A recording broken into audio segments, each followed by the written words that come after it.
Kita harus belajar bagaimana ketika kita terlibat dalam pelayanan, ketika kita ada di sebuah komunitas, kita tidak selalu datang dengan kepentingan, tapi kita datang untuk menjadi berkat.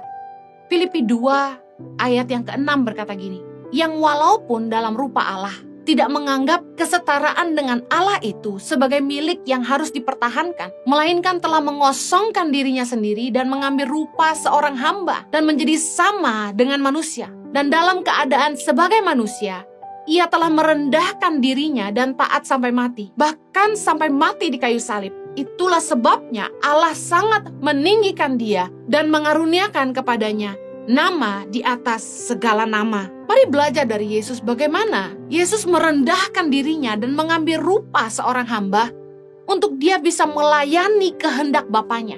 Sangatlah sulit untuk mencapai tujuan ketika orang-orang yang ada di dalamnya masing-masing mempunyai kepentingan. Yesus tidak punya kepentingan. Kepentingan Yesus adalah kepentingan Bapanya. Yesus bisa taat sampai mati karena Yesus membawa kepentingan Bapa, bukan kepentingan pribadinya. The workers who do not serve the purpose of the master will not follow the order. Orang-orang yang kita pimpin, kalau mereka nggak melayani visi dari pemimpinnya, mereka nggak akan mentaati perintahnya. Akan sulit memimpin orang-orang yang tidak sepakat dengan visi kita, dan mereka bawa kepentingan mereka masing-masing. Sangat melelahkan, karena ketika kita memberikan masukan, mereka tidak melakukan.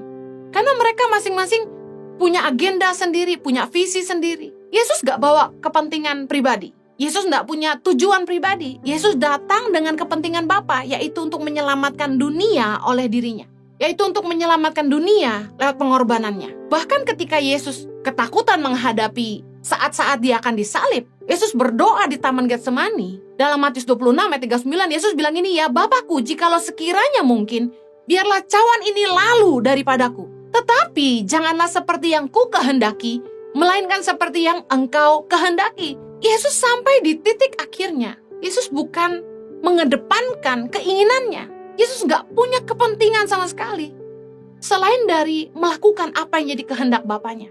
Berapa banyak kita yang mau meletakkan kepentingan kita pribadi dan mau bilang sama Tuhan, Tuhan, aku hanya mau hidup untuk kehendak-Mu. I just wanna live to serve your will in my life. Saya hanya mau menghidupi kehendak Tuhan dalam hidup saya. Saya pernah share bahwa saya doa sama Tuhan kerap kali. Tuhan, saya ingin jadi puppet di tangan-Mu. Seperti boneka puppet. Kalau Anda pernah nonton Tanggung Boneka, sebenarnya boneka-boneka itu gak punya nyawa dan gak bisa bicara. Dan tangan pelakonnya yang menggerakkan boneka itu.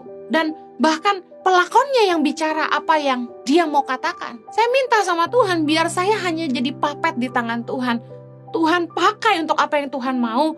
Tuhan pakai mulut saya untuk mengatakan apa yang Tuhan mau katakan. Kebanyakan orang itu hanya mengejar tahta, tapi tidak mau melayani sebagai hamba.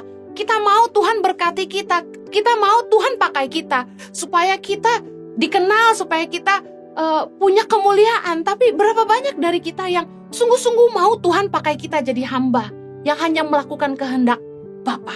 Ketika orang bekerja di sebuah perusahaan, kebanyakan mereka ributnya naik gaji, keriput mau dipromosi.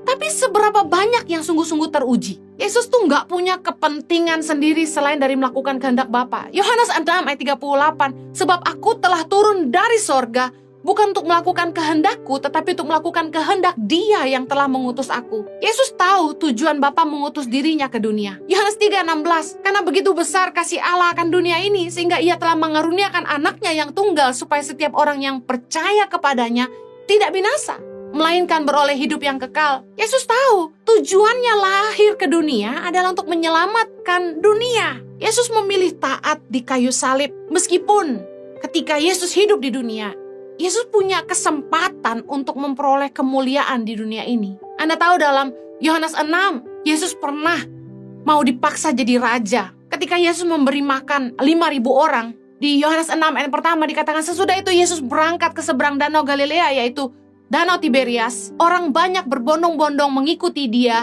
Karena mereka melihat mujizat-mujizat penyembuhan yang diadakannya terhadap orang-orang sakit. Dan Yesus naik ke atas gunung dan duduk di situ dengan murid-muridnya. Ayat 14. Ketika orang-orang itu melihat mujizat yang telah diadakannya, mereka berkata, dia ini adalah benar-benar nabi yang akan datang ke dalam dunia. Ayat 15. Karena Yesus tahu bahwa mereka hendak datang dan hendak membawa dia dengan paksa untuk menjadikan dia raja, ia menyingkir pula ke gunung seorang diri. Yesus punya kesempatan waktu hidup di dunia untuk mencari kemuliaan bagi dirinya. Tapi Yesus nggak tergoda. Yesus nggak menginginkan mahkota di dunia.